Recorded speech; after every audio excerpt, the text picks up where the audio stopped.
Hey, welcome to Bad Takes. I'm Laura McGann, the executive editor of Grid, and I'm here with Matthew Iglesias, contributing editor. Hey, Matt, how's it going? It's great. You know, it's kids are back in school. The New Year's resolutions have not been broken yet. I feel like this is the peak of the year, and it's all downhill from here. I'm going to save my question till the end of what your New Year's resolution is, but for now, let's just dive in with Bad Takes. Only good takes for the new year. I'm not going to say anything that's wrong. Okay. So what have we got? Well, I just don't want to get us sidetracked as we are now. Okay. From the bad take. All right. So this week, first week of the year, Happy New Year, everybody. I am bringing with me a bad take about Representative-elect George Santos. He is the congressman from Long Island, or I should say the soon-to-be congressman from Long Island. He beat out a Democrat during the fall election. If you haven't heard, he's the congressman-elect who made up some stuff about working at two Wall Street banks. He claimed to have Jewish heritage, and it turns out he does not. And as Matt, you pointed out on Twitter, I think last week or the week before, in a really strange 2023 plot twist, he is a Republican who had a secret heterosexual relationship. Yes, it's a different world. So that's George Santos. Since all of this news has trickled out, Democrats have started to call on Republicans to attempt to push him out, that he should resign. Setting aside whether that's even possible, quote number one, Representative Ted Lieu of California said, GOP Congressman-elect George Santos, who has now admitted his whopping lies, should resign. If he does not, then the GOP leader should call for a vote to expel Santos. Another great example, we've got Representative Joaquin Castro, a Democrat from Texas. According to The Hill, he argued that allowing Santos to enter office, as he is slated to do next week, would set a dangerous precedent and prompt others to campaign for office while promoting false details about their background. And here's what Castro says on Twitter. We've seen people fudge their resume, but this is total fabrication, Castro said on Twitter, suggesting the New York Republican, quote, should also be investigated by authorities. There was another one, Tom Swatsy, who is the Democrat who used to represent this district. He didn't lose to Santos. He stepped down from his seat in order to challenge Kathy Hochul for governor. He lost there, and then Santos won his old seat. He has an op-ed, a con man is succeeding me in Congress today. He says expelling a member of Congress is no easy task, and the bar is rightly high, but that it has to be done, because if we are going to subdue the tyranny of unchecked liars and their lies, then Mr. Santos must be held accountable. He must be removed by Congress or by prosecutors, because there's no indication that he will be moved by conscience to voluntarily resign. I guess I have mixed feelings about this whole take. The basic partisan politics is that this is a purple district, but it's a D+3 district. It's a district that Joe Biden won. So it's a little bit unusual that Santos won the race. I mean, you know, it reflects some sort of broad trends in New York State voting, et cetera, et cetera. But if Santos were to resign and there were to be a special election for this seat, Democrats would have a good chance of winning it, right? And that gives Democrats very strong incentive to try to push Santos to resign or to be expelled. That the House is in a very narrow balance. As we are recording, people aren't sure whether or not Kevin McCarthy is going to be able to line up the votes for the speakership. I think that whenever you have a case like this that has like strong partisan implications, you know, if Santos is there, there's 100% chance that this is a GOP seat. If he resigns, it's 50-50 at best. So of course, Democrats are going to want him to go and Republicans are going to want him not to go. That kind of dynamic makes it like really hard to think clearly about what are the principles at stake. Like, what do we really kind of mean here? So before we get into the principles, which I think that'll be the key of this discussion, I view the politics a little bit differently. I'm not convinced that it would be that Democrats could win a special election, right? Because you're not running, if you're a Democrat running in a special election, you're going to run against some other Republican. So if your argument is Santos was a liar, and so then you're back to the same campaign as you were in the fall, in which people of that district, which you're pointing out, it's a D+3, it's gone for the Democratic president all the way back to George W. Bush. It's gone for Democrats, and it's not a moment where Democrats are saying, okay, we lost this very winnable seat to a Republican who ran on a platform of anti-crime, the economy, and voters presumably have not changed their minds on the issues. They may have changed their minds about Santos, but it just seems to me that if Democrats are interested in winning elections, I get the trolling and I get the political opportunism of pointing out that Santos is a liar. But substantively, if you want to win an election against a Republican who is not Santos, it's going to be on your issues, I would assume. Part of Santos's lying, he was portraying himself as the kind of moderate Republican who could win a D-leaning state, right? I mean, like, part of the whole shtick, right? He's this gay Latino immigrant from Brazil. So if you are a suburbanite who maybe voted for George W. Bush in 2004, liked Obama, was really repulsed by Donald Trump, have been becoming a Democrat, but now you're worried about crime, right? Like, you've read these stories in the New York Post that crime is out of control in New York City. So you like George Santos, who up here on his issues page, right, which I've read, right, he says he's campaigning on inflation, public safety, energy, which is just inflation again, pandemic preparedness, right? Like, he's not campaigning on restricting abortion rights. He's trying to win in the suburbs of New York. If you shake the dice again on this race, it's very possible that Republicans cough up a much less appealing nominee for the district, right? The special election electorate is probably more tilted to Democrats. Hochul and Eric Adams possibly have their shit together in a way that they didn't previously, and can be driving home the message that shootings and murders actually fell in New York City last year. Tom Swatsey, the former House member who spent the previous election cycle running against the incumbent Democratic governor of New York, telling people on Long Island that she was terrible and crime is raging out of control, is now back in the party fence. I mean, maybe he would run for the seat again and Democrats would have a stronger nominee. So I think the politics is hard to leave out of this, right? So what Santos has offered to Republicans is he has committed to them to not run again in 2024. Because he is trying to solve a political problem for the GOP, right? Which is that while a new special election in the district would give Democrats a chance to win the seat, it's embarrassing to Republicans to have this guy in their caucus. So he is trying to thread the needle and say, look, don't expel me. You get to keep holding the seat for these next 2 years, but also I won't be on the ballot in the future, and you're not going to need to answer questions about me. And I just think it's challenging for anyone to see past these kind of baseline dynamics. Now, in terms of expulsion, I guess I sort of provisionally agree that the take is not amazing because we don't know, has he committed crimes, right? On the other hand, I also don't say it's a bad take. I mean, there's enough smoke here that I would like to call the fire department. It's just before I reach a really firm conclusion, I'd like to fully know what's up. It seems like we kind of missed the boat as a society on the question of who is this guy and what's he been up to. We've been getting a tougher look over the course of the past couple of weeks. It's also been Christmas vacation. I'd like to know, what's the deal with this Brazilian check fraud? What's been going on? It's possible that he's done expulsion-worthy stuff. I do agree that, the mere fact of being a huge liar doesn't work as grounds for expulsion. I mean, I'm not sure how you're going to draw that line, right? To be we're going to expel this guy because he's a liar.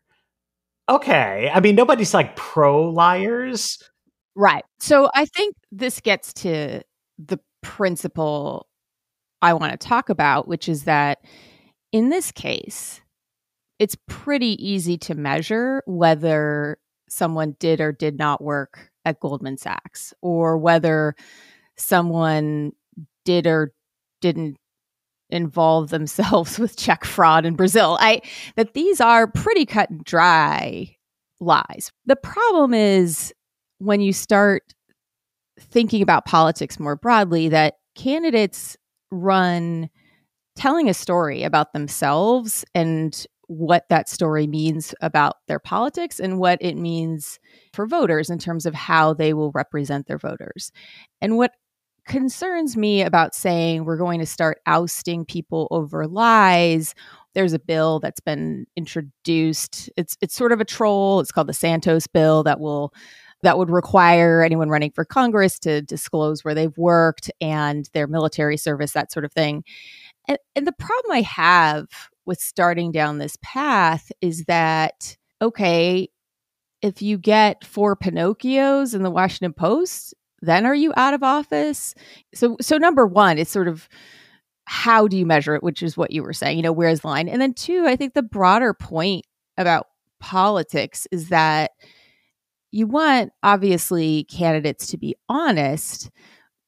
But when you're talking about a campaign, when you're talking about a message, you want voters to understand who you are and what you stand for. And that's going to sometimes require telling a story. And your opponent might say, well, that story's untrue. That, the conclusions this person is drawing are wrong, or this person's view of themselves is wrong. And that's just a natural part of politics, is understanding policy and ideas through campaign narratives and story. So what seems so egregious about Santos's behavior is that this lying is so random. It's not political, right? I mean, there's all these things all the time where a politician will say something and then other people will say, no, he's lying. And then other people will say, no, if you look at it the right way. And I remember going back to early in my career, right? Condoleezza Rice said, we can't wait for the smoking gun that could come in the form of a mushroom cloud before we invade Iraq. And people would say, well, was she lying there and saying Saddam Hussein had a nuclear bomb? Or was she just expounding on hypotheticals, right? Santos, just like to say you worked at Goldman Sachs when you didn't, is like so black and white and not impacted by our ideological blinders. Then at the same time, though, it makes you wonder, it's like, well, what's the relevance here? I think that's what's weird about Santos. He's lying about his family being Jewish. He's used, I think, different names. He's lying about having a divorce. This is not a person who is embellishing his resume or taking basic facts about himself and spinning them into a narrative. He's just a guy who can't seem to, he just seems like a guy who lies a lot. And that's a problem. The problem I have with the lies is really more, okay, well, where'd you get your money? He gave his campaign this $700,000 loan, but he seems broke. And then he's saying he's worked in these places, and then he had some Florida Ponzi scheme thing. So in terms of lying, I just want to know, who is he connected to and what are his conflicts of interest here? Because clearly he doesn't get his money from the places he said. And that is the same issue for any member of Congress, whether that is openly lying about your job history or just not saying or disclosing all of your conflicts, which is a problem in Congress as it is. We can see disclosure forms. Members of Congress have to disclose their income. They have to disclose loans and debts and investments, but it's a wide range. And if it turns out that you left something off or you weren't totally accurate and you get caught, you just have to amend it. There's no real stick to that. And it's very hard to know, well, okay, what did you leave off? So I just think that from a perspective of the actual issue, the issue with the lying is, who is he connected to? What are his conflicts of interest? And the problem with these lies is we don't know who he might be beholden to. And that's the same for any member of Congress. I think we need to sort of think a little bit about the role that this kind of lying played in his election campaign, because there is more to politics than just issue positions, right? And I do think it's true that, like, in this district, pretending to be Jewish was like an important electoral calculation, right? There's such a thing in life as trying to pick candidates who suit the district well.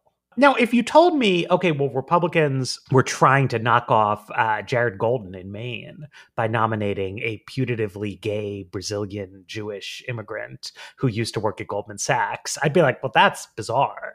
And if he managed to win in Northern Maine, like, more power to him. It just shows they're really, really Republican there. But that's not what was going on here, right? I mean, this was a slightly D-leaning district, and they had a candidate with a good biography to try to appeal to cross-pressured swing voters in Nassau County.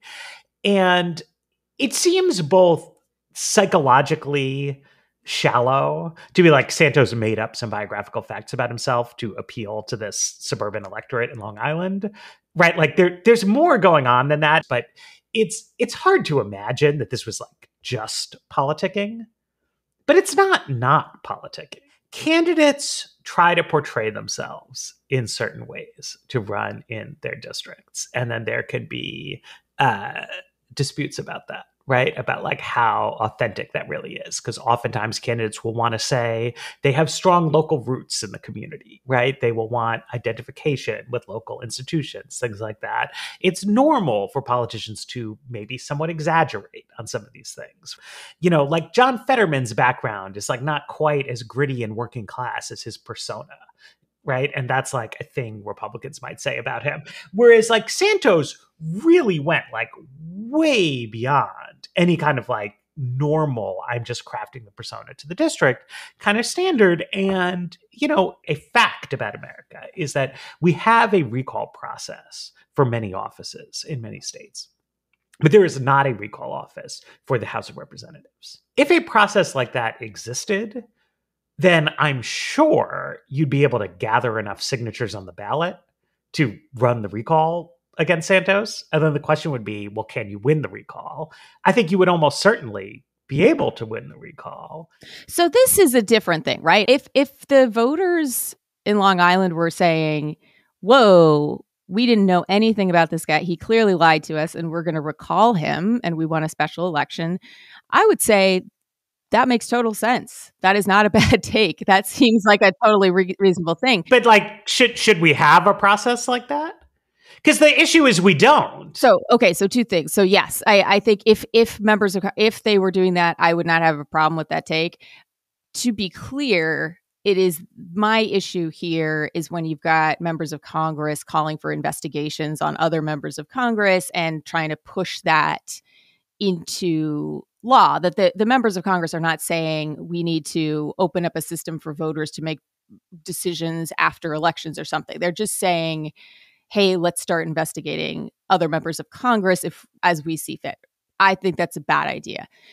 To your point of should we create some mechanism for recall, I am a little bit dubious about that as well. I mean, I think that if you've broken the law, we do have a judicial system to take care of that. Right.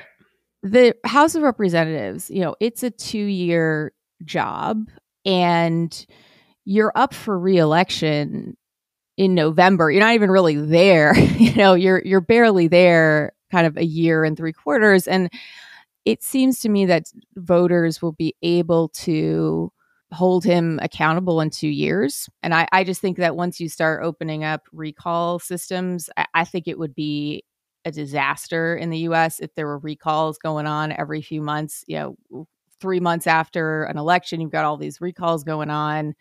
You've got a special election. You'd be looking at, if we aren't already living in a constant ongoing campaign for House members who are, spending a lot of time constantly raising money and making sure that they're ready to run again right after they finish running, I just think that would be a bad idea. But so here's my question for you. If people keep looking into this, right? If the district attorney out there in Nassau County or the U.S. attorney for the Eastern District, if they find crime committed by Santos. Do you think that the House should expel him then? Well, at that point, I mean, the other thing that's going on here that I do think makes sense is that there have been calls for the ethics committee to check him out. And to your point at the beginning of we need all of the facts, I think that also makes sense. That yes, if a prosecutor said, hey, I'm going to prosecute this guy, the ethics committee should look at that and make a determination. Yeah. And their bar can be much lower than, beyond a reasonable doubt. And I think that that's a different situation when it gets you out of the question of, is this campaign rhetoric or is this truly a lie, which in this case is pretty cut and dry, but I don't know that it usually is.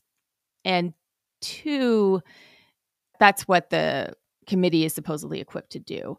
The other issue I have here, okay, let's put in a new process so that people can recall their member of Congress if after the fact they find out something, egregious like Santos.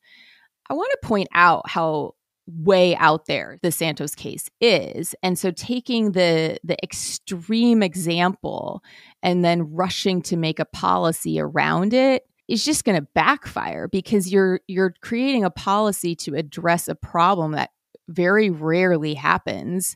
And it's just going to create opportunity to apply it to far less egregious situations just by the fact that this doesn't happen that much. I don't even know, if Santos was told, hey, you could go through an ethics committee investigation if you're out there lying about this stuff, presumably he knows that it's going to be embarrassing if this comes out. And presumably he knows it's bad to be a pathological liar. And so I just don't know that any of this would have deterred him from doing what he did or really solve any future problems. And I actually think that there are a lot of disclosure problems in Congress that could be addressed and should be targeted rather than targeting an outlier. Okay, let's take a break, and then I want to talk about this kind of systemic question that you're raising. When you give to charity, how much impact will your donation actually have? This question can be hard, if not impossible, to answer. Most charities can't tell you how your money will be used or how much good it will accomplish. You may know it could theoretically help a cause, but how? Or more importantly, how much? If you want to help people living in poverty with evidence-backed, high-impact charities, I really recommend you check out GiveWell.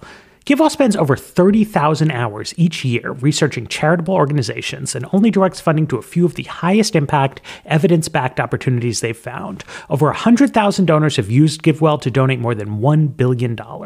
Rigorous evidence suggests that these donations will save over 150,000 lives and improve the lives of millions more.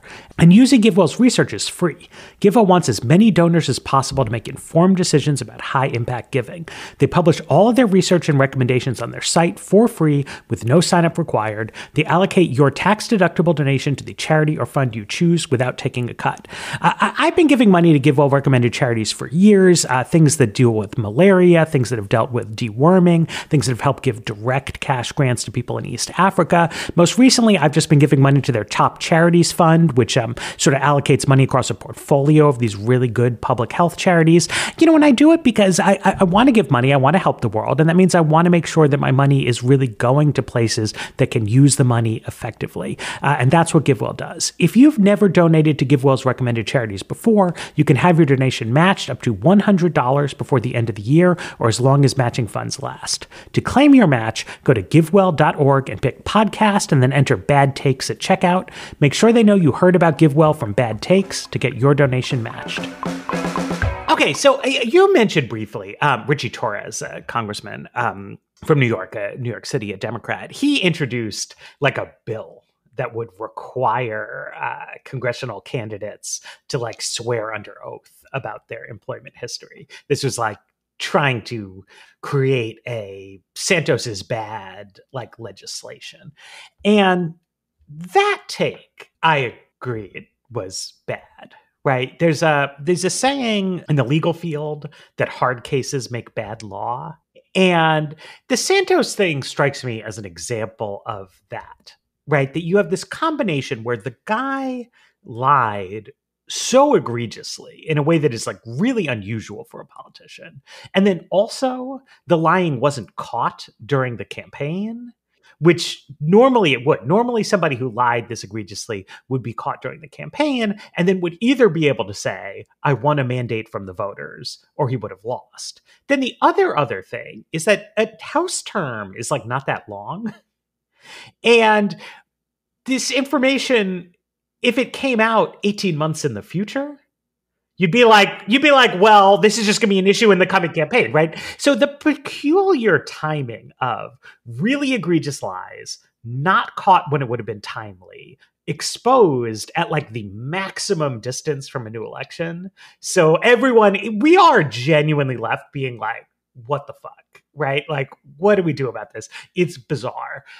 But in a calm frame of mind, I think you don't want to enact like institutional changes to how Congress works just because it would solve this like strange corner case.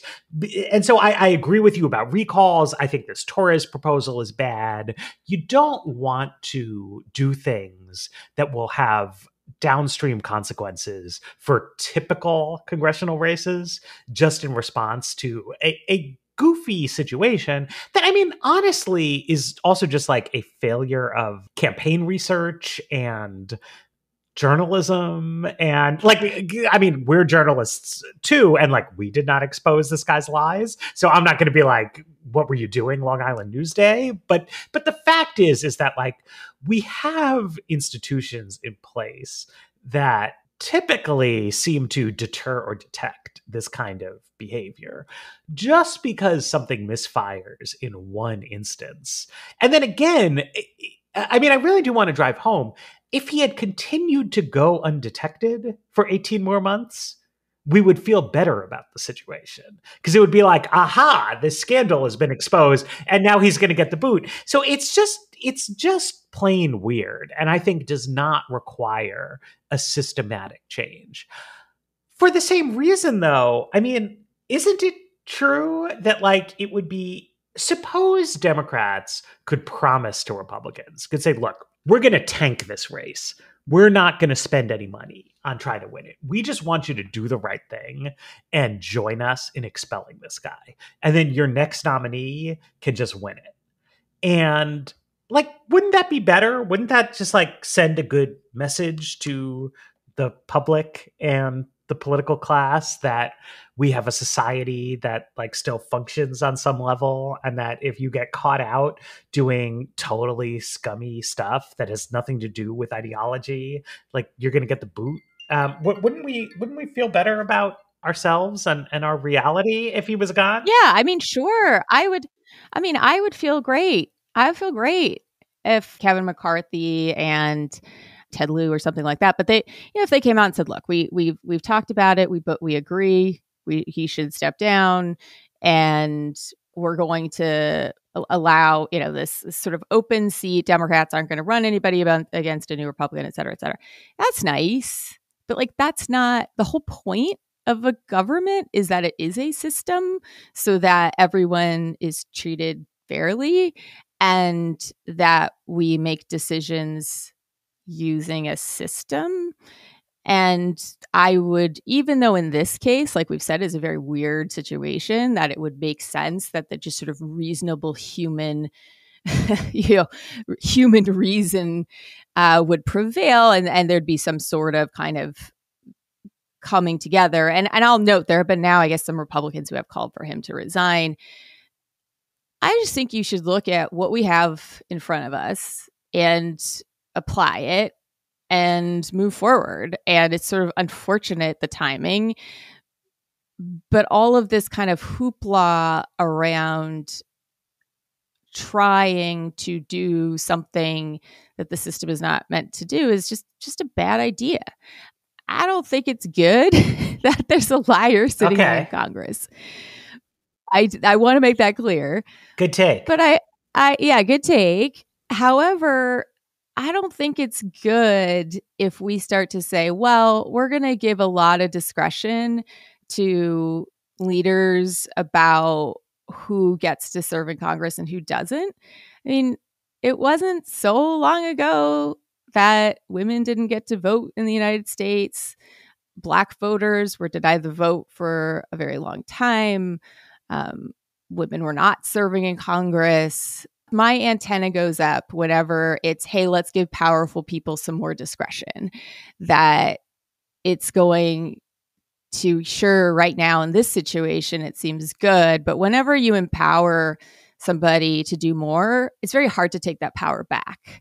And the way that it gets applied in the future, I'm always like, yeah, well, ladies, buckle in. It's gonna come back to haunt you, the people with less power. Okay, but to me, on some level, like, this is politics, right? Like, you got this guy, Santos. He really fucked up. Republicans, I would say, probably fucked up by picking him as their standard bearer. Democrats are making the point that he is bad, that this is bad, disreputable conduct. They would like to keep the story in the news because they rightly see it as embarrassing to the Republican Party. They would like a chance to win the seat in a special election.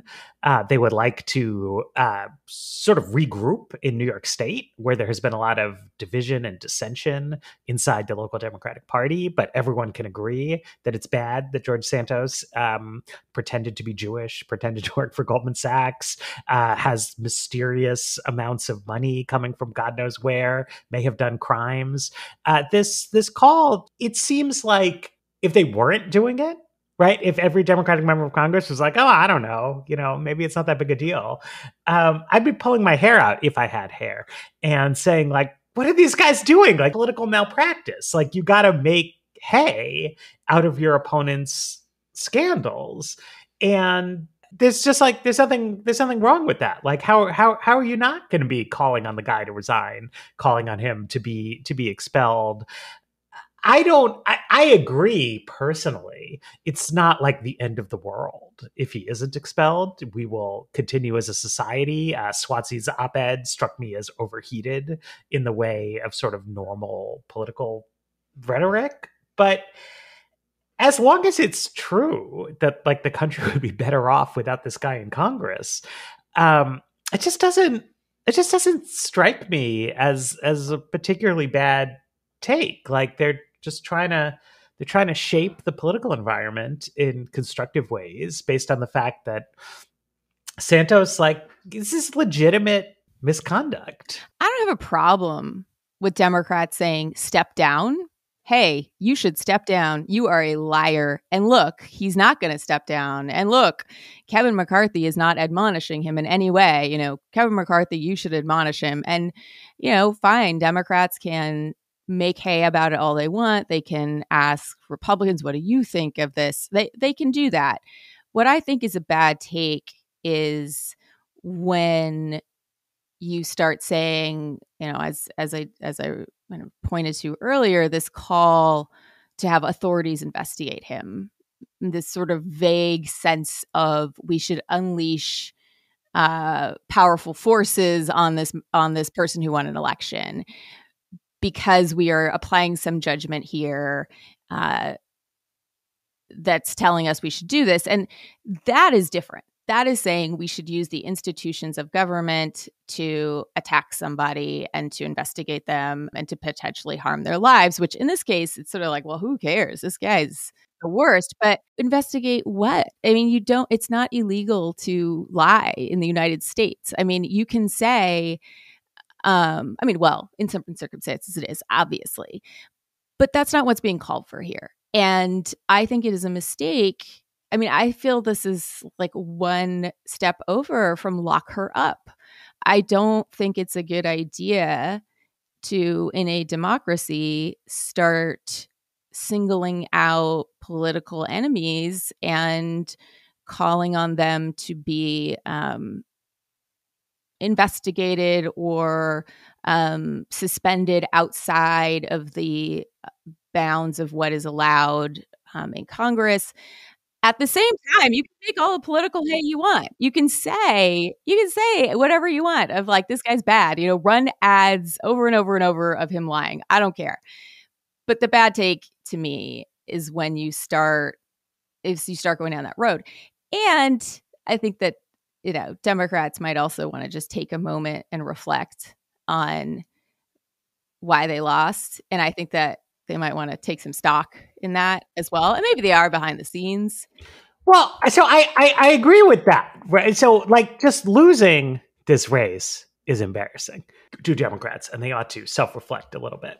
In terms of investigations, I mean, I think that this is a tough situation, right? Because on the one hand, this is a country with the rule of law. We don't single people out, we don't prosecute our political enemies, et cetera, et cetera.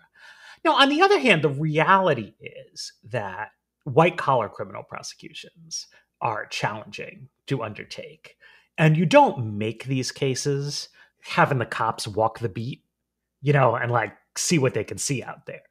People, they need to decide, okay, who are going to be the targets of our criminal inquiries and what are we going to find there? And so it's not unusual for something to happen like FTX blows up. All these people lose all their money. It's a huge news story. And then it's like, okay, now we need to look at Sam Bankman-Fried, right? Now we need to look at Theranos. It happens. The news story makes you think we should look into this and see if there's a crime there.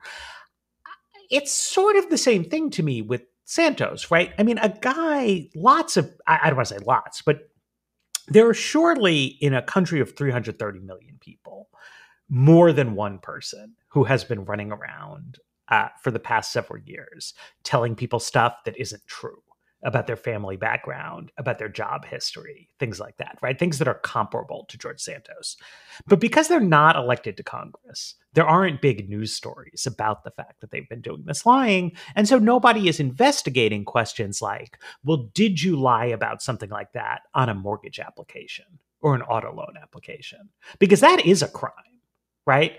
And it's a classic thing that prosecutors do, right? When they're going after a criminal, right? Like the old saw, right? They got Al Capone on an income tax evasion charge, right? When you decide that somebody is a crook and you start looking into them, the cases that you can make are often, I don't want to say they're weird, but they have to do with exactly how your finances are arranged. No, but that's not what's happening here. Al Capone was a known criminal. And prosecutors were like, all right, here's a guy doing crimes. How do we get him? Right. We're looking at Santos, and I'm seeing a guy who is a liar who, based on what he has said, none of those things, appear to be criminal. So unless you're calling on authorities to say, hey, he said X, it sounds like he did something criminal, that's what you're not supposed to do. You don't want the DOJ saying, wow, this person is real crappy human. Let's start looking into them and see if we can find something. The starting point is we have reason to believe this person committed a crime. And that's the difference. And so I'm looking at, I think it was, so we've got Joaquin Castro here tweeting, George Santos should resign as congressman-elect. If he refuses, Congress should expel him. He should also be investigated by authorities. Just about every aspect of his life appears to be a lie. We've seen people fudge their resume, but this is total fabrication. Fabricating your resume is not a crime. And saying authorities should start digging into this guy kind of makes me nervous that Congress is saying, let's do that. It's not like there's a clear crime here to be investigated. Imagine the Republican Party coming after, Elizabeth Warren. She says that she has Native American, she's descendant of Native Americans. And all right, Justice Department, you need to start looking into her. Dig into all of her financial records. Let's see, audit your taxes. Let's see, because she's lying about her background. Yeah. But where are we heading with this? You, I think, are clouded by your political preferences. No, look, this is where I am happy to say that the district attorney for Nassau County in Long Island is a Republican. She has said she has taken a look at this. And that to me is like, the system works. There's politics involved, but the politics are, this whole situation is embarrassing. It's embarrassing to the point that local Republicans are not super duper interested in standing by the guy. And they want at least to be seen as taking a good, hard, rigorous look at him. And to me, that's like a positive story. You know, we should, I want to do like Bad Takes Time Machine and say that I feel like progressives went way too easy on Elizabeth Warren about the whole Native American heritage thing. And that was maybe a bigger deal than people have acknowledged. I don't think that it needs a criminal investigation necessarily, but I do think it's weird that she just kind of like sloughed it off and continued to be this hero to people on the left. I just think it's a good example of what we're talking about. It's an analogous situation. Doesn't the fact that the guy had a bunch of money that he misdescribed the source of, that generates not like, okay, we got to rummage through all this guy's dirty laundry because we're mad at him. You can't just loan your campaign hundreds of thousands of dollars and have no explanation of where your money's from. Have you noticed the outcry amongst members of Congress is not, wow, we really need to get campaign finance lawyers looking at this. Like maybe he used shady money to fund his campaign and to loan himself money. Members of Congress are not saying like, we really need to see, let's look at the money trail here. That's not what people are saying. That's not it. And I happen to agree that it would make total sense for the FEC to be looking at this. And I have not heard, and maybe I'm wrong, but I have not heard any leading Democrats saying the FEC needs to get on this ASAP because he made this loan to his campaign, which may have been illegal. And it would be the FEC that should start that inquiry. But of course, Democrats don't want to say, oh, yeah, we got to start looking into, we should really make sure the FEC has the funding it needs to check out campaign finances very closely. So you just get back to like, well, what are the motivations here? And it's, all right, we've got a political enemy and how do we demonize this person? And how do we threaten using the justice system to scare people and to say that it is acceptable to target your political opponents in this way? I don't think it's acceptable. Okay, but on the merits, you do agree that we should look into where this mystery money comes from, right? Sure, like the FEC really should. You know, if the prosecutor from Nassau County, who I think probably said she was going to start looking into this, I think she probably started looking into this before any of these tweets that I just read. Yeah. You know, that's up to her. Like, that's her discretion. And if she read the New York Times article and said, oof, I don't know about this money situation, you know, that's up to her. My beef is with people out there, Democrats out there spouting this take that we should unleash the force of law on a political opponent when it's not clear to me it was a crime or not. And when you start going down that road, it's a bad idea. If this were like something clearer, that he clearly lied in a way that was criminal, or he was covering up something, or his divorce paperwork showed abuse or something like that, that's a just different story where that's clearly the scandal itself is criminal.